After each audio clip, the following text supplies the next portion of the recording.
बेळगाव शहरातील काँग्रेस आमदार आसिफ सेठ यांना मंत्रिपद द्यावे अशी मागणी दलित नेते मल्लेश चौगुले यांनी केली आहे। बेळगाव येथे झालेल्या पत्रकार परिषदेत त्यांनी सांगितले की शहर मतदारसंघातून आजवर कोणत्याही आमदाराला मंत्रिपद मिळालेलं नाही।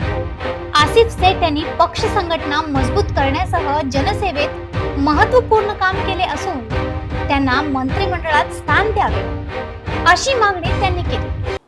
ಎಲ್ಲ ಪತ್ರಕರ್ತರಿಗೆ ಸ್ವಾಗತ ಮಾಡಿ ನಾವು ಇವತ್ತಿನ ಪತ್ರಿಕಾಗೋಷ್ಠಿ ಕರೆಯುವ ಉದ್ದೇಶ ಏನಪ್ಪ ಅಂದರೆ ಬೆಳಗಾವಿ ನಗರದಿಂದ ಇನ್ನೂವರೆಗೆ ಯಾರು ಒಬ್ಬರು ಮಂತ್ರಿಮಂಡಲದಲ್ಲಿ ಆಗಿಲ್ಲ। ಇದು ಕಾಂಗ್ರೆಸ್ ಪಕ್ಷದ ಇತಿಹಾಸದಲ್ಲಿ, ಯಾಕಂದರೆ ಸುಮಾರು ವರ್ಷದಿಂದ ನಾವು ಹಿಂದಿನ ಶಾಸಕರನ್ನು ನೋಡಿದೆವು, ಅದರ ಹಿಂದಿನ ಶಾಸಕರು ನೋಡಿದೆವು, ಆದರೆ ನಗರದಿಂದ ಇನ್ನೂವರೆಗೆ ಕಾಂಗ್ರೆಸ್ ಪಕ್ಷದಲ್ಲಿ ಯಾರನ್ನೂ ಒಬ್ಬರ ಮಂತ್ರಿಮಂಡಲದಲ್ಲಿ ಆಗಲಿ, ರಾಜ್ಯ ಮಂತ್ರಿಮಂಡಲದಲ್ಲಿ ಆಗಲಿ, ಕೇಂದ್ರ ಮಂತ್ರಿಮಂಡಲದಲ್ಲಿ ಕೂಡ ಸೇರಿಸಿಲ್ಲ।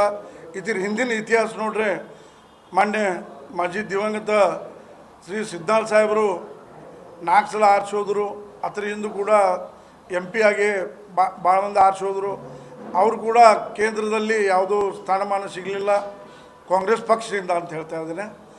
ಆದರೆ ಶಾಸಕರಾಗಿ ಹಿಂದಿನ ಸಲ ಕೂಡ 10, 12 ವರ್ಷ, 15 ವರ್ಷ, 20 ವರ್ಷ ಶಾಸಕರಾದರೂ ಆಗಲಿಲ್ಲ। ನಾವು ಒಬ್ಬ ಮೈನಾರಿಟಿ ಅಂತ ತಿಳ್ಕೊಂಡು ಒಂದು ಒಳ್ಳೆ ಕೆಲಸ ಮಾಡಿದಂಥ ರಾಜು ಶೆಟ್ಟಿ ಸಾಹೇಬರಿಗೆ ನಾವೆಲ್ಲ ಸಂಘಟನೆ ಪರವಾಗಿ, ಎಲ್ಲ ಪಕ್ಷದ ಮುಖಂಡರ ಪರವಾಗಿ, ಎಲ್ಲ ಸಮಾಜದ ಪರವಾಗಿ ನಾವು ಮಾನ್ಯ ನಮ್ಮ ರಾಹುಲ್ ಗಾಂಧೀಜಿ ಅವರಿಗೆ, ಅದೇ ರೀತಿ ಮಲ್ಲಿಕಾರ್ಜುನ್ ಖರ್ಗೆ ಸಾಹೇಬರಿಗೆ, ಸನ್ಮಾನ್ಯ ಮಾಜಿ ಮುಖ್ಯಮಂತ್ರಿ ಆದಂಥ ಸಿದ್ದರಾಮಯ್ಯ ಸಾವ್ರಿಗೆ ವಿನಂತಿ ಮಾಡ್ಕೋತೀವಿ, ರಾಜು ಶೆಟ್ಟಿ ಸಾಹೇಬ್ರಿಗೆ ಮಂತ್ರಿಮಂಡಲದಲ್ಲಿ ಒಂದು ಸ್ಥಾನ ಮಾಡಿಕೊಡ್ಬೇಕು ಮತ್ತು ಬೆಳಗಾವಿ ಶಹರದಲ್ಲಿ ಒಬ್ಬರು ಮಂತ್ರಿ ಇದ್ರಪ್ಪ ಅಂತ ಅನ್ನೋದು ಒಂದು ಇತಿಹಾಸ ನಿರ್ಮಾಣ ಆಗಲಿ ಅಂತ ನಾವು ತಮ್ಮ ಮುಖಾಂತರ ವಿನಂತಿ ಮಾಡ್ಕೋತೀವಿ।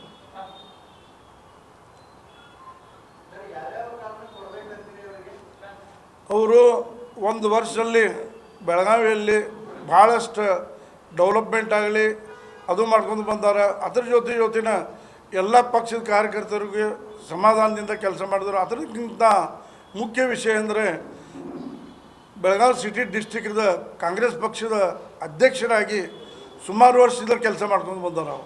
ಇವೆಲ್ಲ ಪರಿಗಣಿಸಿ ಅವರಿಗೆ ಒಂದು ಪಕ್ಷದ ನಿಷ್ಠಾವಂತ ಕಾರ್ಯಕರ್ತರಿಗೆ ತಾವು ಮಂತ್ರಿಮಂಡಲದಲ್ಲಿ ಸೇರಬೇಕಂದ್ರೆ ಇದು ನಮ್ಮದು ಭಾಳ ಒತ್ತಾಯಪೂರ್ವಕವಾಗಿ ವಿನಂತಿ ನಾವು ಹೈಕಮಾಂಡ್ಗೆ ಮಾಡ್ತಾಯಿದ್ದೇವೆ।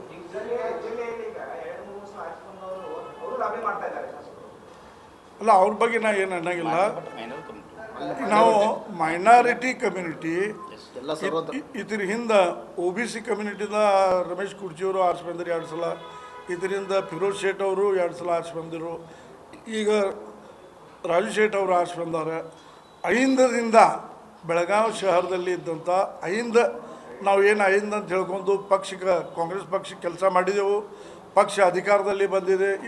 ಇದ್ರ ಹಿಂದೆ ಕೂಡ SM ಕೃಷ್ಣ ಸರ್ಕಾರ ಕೂಡ ಇತ್ತು।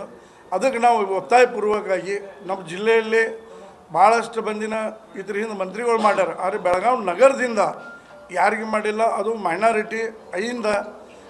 ಅದ್ರ ಹಿಂದೆ ನಾವು ಎಲ್ಲರೂ ಕೂಡ್ಕೊಂಡು ಅದೇ ಒಂದು ಬೆಂಬಲಕ್ಕೆ ನಿಂತೀವಿ।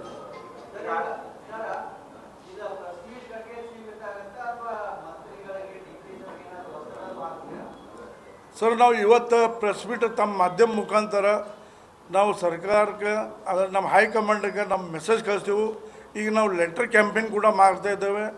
ಅದ್ರ ಜೊತೆನ ಎಲ್ಲ ಸಂಘ ಸಂಸ್ಥೆಯಿಂದ ಪ್ರತಿಯೊಬ್ಬರು ಎಲ್ಲರೂ ಇವತ್ತಿಂದನೇ ನಾವು ಪತ್ರ ಮುಖಾಂತರ ನಮ್ಮದು ಅಣ್ಣುಣಿಕೆ ಇವತ್ತಿನ ತಿಳ್ಸೋಕೆ ನಾವು ಶುರು ಮಾಡ್ತೇವೆ।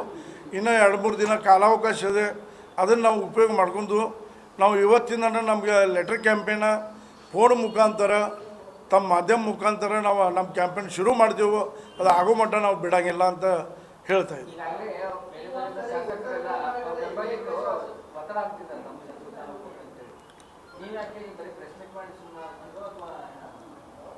ಇಲ್ಲ, ನಾವು ಬರೀ ಪ್ರೆಸ್ ಮೀಟ್ ಮಾಡ್ತಾ ಇಲ್ಲ, ಅದು ಫಸ್ಟ್ ನಾವು ಮೆಸೇಜ್ ಅಲ್ಲಿ ಹೋಗಿ ಮುಟ್ಟಲಿ, ಇದಾದ್ಮೇಲೆ ನಾವು ಹೇಳಲ್ಲ। ಈಗ ಅದ್ರ ಲೆಟರ್ ಕ್ಯಾಂಪೇನ್ ಕೂಡ ಮಾಡ್ತೀವಿ ನಾವು। ನಮ್ಮ ಎಲ್ಲ ಹಿರಿಯ ಮುಖಂಡರ ಜಿಲ್ಲೆಯಲ್ಲಿ ಇದ್ದಂಥ ಶ್ರೀ ಸತೀಶ್ ಅಣ್ಣ ಜಾರಕಿಹೊಳಿ ಆಗಲಿ, ಶ್ರೀಮತಿ ಲಕ್ಷ್ಮೀ ಹೆಬ್ಬಾಳ್ಕರ್ ಮೇಡಮ್ ಆಗಲಿ ಎಲ್ಲ ಶಾಸಕರು ಕೂಡ ನಾವು ಭೇಟಿಯಾಗಿ ವಿನಂತಿ ಮಾಡ್ಕೋತೀವಿ. ನಾವು ಒಂದು ಮೈನಾರಿಟಿ ಒಂದು 5 ಮತ್ತು ಬೆಳಗಾವಿ ಸಿಟಿದಿಂದ ಆರ್ಚ್ ಬಂದಂಥ ಶಾಸಕರಿಗೆ ತಾವು ಮಂತ್ರಿಮಂಡಲದ ಸ್ಥಾನ ಕೊಡಬೇಕಂತ ನಾವು ವಿನಂತಿ ಪೂರ್ವಕವಾಗಿ ಕೇಳ್ಕೊತೀವಿ.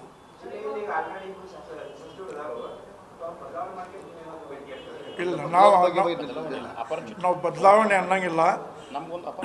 ಇದ್ರ ಹಿಂದೆ ಜಿಲ್ಲೆಗೆ 4 ಮಂತ್ರಿಗಳು ಕೊಡ್ತೀರ. ಇದ್ರ ಹಿಂದೆ ಬೆಳಗಾವಿ ಜಿಲ್ಲೆ ದೊಡ್ಡ ಜಿಲ್ಲೆಗಿದೆ ಮತ್ತು ಈ ಬೆಳಗಾವಿ ತಾಲೂಕು ಭಾಳ ದೊಡ್ಡದಾಗಿದೆ. ಚಿಕ್ಕೋಡಿ ಜಿಲ್ಲೆ ಆಗಿದೆ. ಅಲ್ಲಿ ಸನ್ಮಾನ್ಯ ಸತೀಶಣ್ಣ ಜಾರಕಿಹೊಳಿ ಅವರು ಅವ್ರು KPCC ಅಧ್ಯಕ್ಷ ಮಂತ್ರಿ ಆಗಲಿ ಅಂತ ನಮ್ಮ ಆಸೆ ಇದೆ. ಲಕ್ಷ್ಮೀ ಹೆಬ್ಬಾಳ್ಕರು ಆಗಲಿ ಅಂತ ಆಸೆ ಆದರೆ ಅದು ಬೆಳಗಾವಿ ಶಹರಕ್ಕೆ ಇನ್ನೂವರೆಗೆ ಕೊಟ್ಟಿಲ್ಲ. ಇತಿಹಾಸ ತೆಗೆದು ನೋಡ್ರಿ, ನೀವು ಇತಿಹಾಸ ಬಿಟ್ಟು ಚೆಕ್ ಮಾಡಿರಿ. ಆದರೆ ಇಲ್ಲಿ ಬಂದು ಇದ್ದಂಥವರು ಮಂತ್ರಿಗಳು ಆಗ್ಯಾರ, ಭಾಳಷ್ಟು ಜನ ಅದಾರ. ಕೇಂದ್ರ ಮಂತ್ರಿಗಳು ನೋಡಿದೆವು, ರಾಜ್ಯ ಮಂತ್ರಿಗಳು ನೋಡಿದೆವು. ಆದರೆ ನಮ್ಮದು ಒಂದು ಹಕ್ಕಿದೆ. ನಾವು ನಮ್ಮದೊಂದು ಫಂಡಮೆಂಟಲ್ ರೈಟ್ಸ್ ಇದೆ. ನಮ್ಮದು ಸಂವಿಧಾನ ಬಗ್ಗೆ, ಸಂವಿಧಾನ ಹಿಡ್ಕೊಂಡು ಹೋಗೋರು, ನಾವು ಸಂವಿಧಾನ ವಿಶ್ವಾಸ ಇಡೋರು, ನಾವು ಮತ ಹಾಕ್ತೇವೆ. ಬೆಳಗಾವಿ ಸಿಟಿಯಲ್ಲಿ ಎಲ್ಲ ಉತ್ತರದಲ್ಲಿ ನಾವೆಲ್ಲ ಮತ ಹಾಕ್ತೇವೆ. ನಮಗೂ ಒಂದು ಅಧಿಕಾರ ಕೊಡ್ರಿ, ನಮಗೂ ಒಂದು ನೈತಿಕ ಹಕ್ಕಿದೆ. ನಮ್ಮ ಮಂತ್ರಿ ಒಬ್ಬರು ಸಿಟಿಯಲ್ಲಿ ಇಲ್ಲ ಅಂತ ಇಷ್ಟ ನಮ್ಮ ಭಾವನೆ ಇದೆ. ಆದರೆ ನಾವು ಯಾರಿಗೂ ವಿರೋಧ ಅಂತಿಲ್ಲ. ಇನ್ನೂ ಹೆಚ್ಚಿಗೆ ಕೊಟ್ಟಂತೀವಿ ನಾವು. 4 ಮಂತ್ರಿಮಂಡಲ ಕೊಡ್ರಿ, ನಾವು ಯಾಕಿಲ್ಲ ಅಂತೀವಿ ನಾವು. ಮತ್ತು ಬೆಳಗಾವಿ ಜಿಲ್ಲೆ ಭಾಳ ದೊಡ್ಡದು. ಯಾವ್ದು ಸರ್? ಹಾಂ ಸರ್, ಬೆಳಗಾವಿಯಲ್ಲಿ ಭಾಳಷ್ಟು ಡೆವಲಪ್ಮೆಂಟ್ ವರ್ಕ್ ಈಗಾಗಲೇ ಸನ್ಮಾನ್ಯ ಜಿಲ್ಲಾ ಮಂತ್ರಿ ಉಸ್ತುವಾರಿ ಆದಂಥ ಸತೀಶಣ್ಣ ಫ್ಲೈಓವರ್ ಆಗಲಿ, ಬೆಳಗಾವಿ ರೋಡಲ್ಲಿ ರಿಂಗ್ ರೋಡ್ ಆಗಲಿ, ಬೆಳಗಾವಿ ಸಿಟಿಯಲ್ಲಿ ಭಾಳಷ್ಟು ಡೆವಲಪ್ಮೆಂಟ್ ಮಾಡುವಂಥ ಕನಸು ನೆನೆಸಿದೆ. ಇದು ಬೆಳಗಾವಿ ಶಹರಕ್ಕೆ, ಯಾಕಂದರೆ ಇದು 2ನೇ ರಾಜಧಾನಿ ಆಗಿದ್ದರಿಂದ ಅಧಿವೇಶನ ನಡೀತಾ ಇದೆ.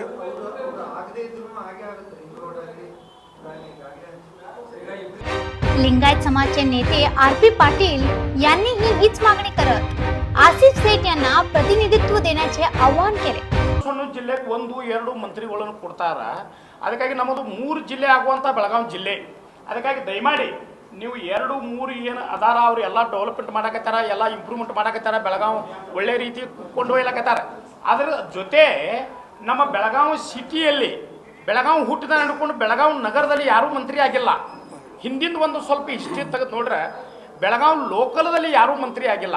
ಅದಕ್ಕಾಗಿ ದಯಮಾಡಿ ರಾಜು ಶೇಟ್ ಅವರು ಎಲ್ಲ ಧರ್ಮ, ಎಲ್ಲ ಜಾತಿ, ಎಲ್ಲ ಕುಲ ಗೋತ್ರ ಜೊತೆ ಭಾಳ ಒಳ್ಳೆಯ ಸಂಬಂಧ ಇಟ್ಕೊಂಡಾರ. ಅದಕ್ಕಾಗಿ ದಯಮಾಡಿ ಅವ್ರಿಗೊಂದು ಮಂತ್ರಿಮಂಡಲ ಒಳಗೆ ಒಂದು ಅಪಾರ್ಚುನಿಟಿ ಕೊಟ್ಟರೆ, ಒಂದು ಮಂತ್ರಿ ಸ್ಥಾನ ಕೊಟ್ಟರೆ ಬೆಳಗಾವಿ ಒಳ್ಳೆ ರೀತಿ ಡೆವಲಪ್ಮೆಂಟ್ ಆಗ್ತದ, ಒಳ್ಳೆ ರೀತಿ ಸ್ಕೋಪ್ ಸಿಗ್ತದ.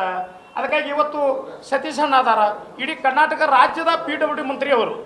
ಅದಕ್ಕಾಗಿ ಇಲ್ಲಿ ಲೋಕಲ್ ಒಬ್ಬರು ಮಂತ್ರಿ ಕೊಟ್ಟರಂದ್ರೆ ನಮಗೆ ಒಳ್ಳೆ ಒಂದು ಅನುಕೂಲ ಆಗ್ತದೆ. ಲಕ್ಷ್ಮೀ ಅಕ್ಕ ಹೆಬ್ಬಾಳ್ಕರ್ ಅದಾರ, ಅವರು ಕೂಡ ಸ್ಟೇಟ್ ಲೆವೆಲ್ ಮಂತ್ರಿ. ಅದಕ್ಕೆ ಇಲ್ಲಿ ಲೋಕಲ್ ಮಂತ್ರಿ ಅನ್ನೋರು ಯಾರು ಇಲ್ಲಿ ಇದ್ರಂದ್ರೆ ಅವರಿಗೆ ಕೆಲಸ ಮಾಡೋಕ್ಕೆ ಇನ್ನೂ ಸಪೋರ್ಟ್ ಆಗ್ತದೆ. ಅದಕ್ಕಾಗಿ ದಯಮಾಡಿ ಈ ದೊಡ್ಡ ಜಿಲ್ಲೆ ಆದಂಥ ಬೆಳಗಾವಿ ಜಿಲ್ಲೆ 3 ಜಿಲ್ಲೆ ಆಗುವಂಥ ಒಂದು ಕೆಪಾಸಿಟಿ ಅದ.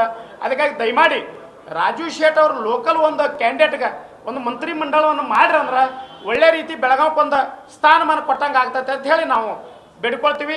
ಅದೇ ರೀತಿ ಇವತ್ತು KPCC ಅಧ್ಯಕ್ಷರು ಮತ್ತು ಈಗಿನ ಮುಖ್ಯಮಂತ್ರಿಯವರಾದ ನಮ್ಮ DK ಶಿವಕುಮಾರ್ ಅವರು, ಮಲ್ಲಿಕಾರ್ಜುನ ಖರ್ಗೆ ಸಾಹೇಬರು, ರಾಹುಲ್ ಗಾಂಧಿ ಅವರು, ಎಲ್ಲ ಸಿದ್ದರಾಮಯ್ಯ ಸಾಹೇಬರು ಎಲ್ಲರೂ ಕೂಡ್ಕೊಂಡು ಬೆಳಗಾವಿ ನಗರ ಏನು ಹುಟ್ಟಿಲ್ಲ ಆವತ್ತಿನ ಹಿಡ್ಕೊಂಡು ಇವತ್ತಿನ ತನಕ ಮಂತ್ರಿಮಂಡಲ ಒಮ್ಮೆ ಸಿಕ್ಕಿಲ್ಲ. ಅದಕ್ಕೆ ಬೆಳಗಾವಿ ನಗರಕ್ಕೊಂದು ಅಪಾರ್ಚುನಿಟಿ ಕೊಡಬೇಕಂತ ಹೇಳಿ ನಾವು ಕೇಳ್ಕೊಳಕತ್ತೀವಿ ಅಷ್ಟೇ. ಜೊತೆಗೆ ಒಂದು ಒಳ್ಳೆ ಒಡನಾಟ ಇಟ್ಕೊಂಡು ಒಂದು ಮೃದು ಸ್ವಭಾವದ ಮತ್ತು ಅಭಿವೃದ್ಧಿ ಓರಿಯೆಂಟೆಡ್ ವ್ಯಕ್ತಿ. ಆದ್ದರಿಂದ ನಾನು ಹೈಕಮಾಂಡ್ಗೆ ಏನು ಒಂದು ಮನವಿ ಮಾಡ್ತೇನೆಂದ್ರೆ, ಉತ್ತರ ಕರ್ನಾಟಕಕ್ಕೆ ಮತ್ತು ಮೈನಾರಿಟೀಸ್ನಲ್ಲಿ ರಾಜು ಶೇಟ್ ಸಾಹೇಬ್ರನ್ನ ಮಂತ್ರಿಯಾಗಿ ಮಾಡಬೇಕು. ಯಾಕಂದ್ರೆ ಬೆಳಗಾವಿ ಜಿಲ್ಲೆಯಲ್ಲಿ 2-3 ಮಂತ್ರಿ ಕೊಡ್ಬೇಕು ಅನ್ನೋದು ಯಾವುದೋ ಒಂದು ಇದಿಲ್ಲ. ಯಾಕಂದ್ರೆ ನಮ್ದು ದೊಡ್ಡ ಜಿಲ್ಲೆ ಇದೆ, ಸುಮಾರು 2-3 ಜಿಲ್ಲೆ ಆಗುವಷ್ಟು ಒಂದು ಜಿಲ್ಲೆ, 18 ವಿಧಾನಸಭಾ ಕ್ಷೇತ್ರಗಳು ನಮ್ಮ ಜಿಲ್ಲೆಯಲ್ಲಿದ್ದಾವೆ. ಇಂಥದ್ರಲ್ಲಿ ಇನ್ನೊಂದು ಮಂತ್ರಿ ಸ್ಥಾನ ಬಿಟ್ಟು 2 ಮಂತ್ರಿ ಸ್ಥಾನ ಕೊಡ್ಲಿಕ್ಕೆ ಏನು ಅಡ್ಡಿ ಇಲ್ಲ. ಆದ್ದರಿಂದ ಎಲ್ಲ ಸಮಾಜದವರು ಇವತ್ತು ನೋಡ್ಬೋದು ತಾವು, ನಮ್ಮ ಎಲ್ಲ ದಲಿತ ಬಾಂಧವರು ಇವತ್ತು ಒಗ್ಗಟ್ಟಾಗಿ ಅವರ ಹಿಂದೆ ನಿಂತಿದ್ದಾರೆ. ಅಂದ್ರೆ ಇದು ಅಹಿಂದ ಸಮಾಜಕ್ಕೆ ಒಂದು ಆದ್ಯತೆ ಬೆಳಗಾವಿ ಜಿಲ್ಲೆಯಲ್ಲಿ ಕೊಟ್ಟಂಗೆ ಆಗ್ತದ. ಆದ್ರಿಂದ ರಾಜು ಶೇಟ್ ಸಾಹೇಬ್ರನ್ನ ಯಾವುದೇ ಒಂದು ಕಾರಣ ಹೇಳದೆ ಇವತ್ತು ಅವ್ರನ್ನ ಮಂತ್ರಿಯಾಗಿ ಮಾಡ್ಬೇಕಂತ ನಾವು ಮನವಿ ಮಾಡ್ತೀವಿ. ಮುಂದಿನ ದಿನಮಾನದಲ್ಲಿ ಎಲ್ಲರೂ ಕುಡ್ಕೊಂಡು, ಎಲ್ಲ ಸಮಾಜದವರು ಕುಡ್ಕೊಂಡು ಹೈಕಮಾಂಡ್ ಮುಂದೆ ಹೋಗಿ ರಾಜು ಶೇಟ್ ಸಾಹೇಬ್ರನ್ನ ಮಂತ್ರಿ ಮಾಡ್ಬೇಕನ್ನುವಂತ ಮನವಿಯನ್ನು ನಾವು ಮಾಡ್ತೀವಿ ಅನ್ನೋ ಮುಖಾಂತರ ನನ್ನ माತು मी या पत्रकार परिषदेला विविध सामाजिक नेते व कार्यकर्ते उपस्थित होते.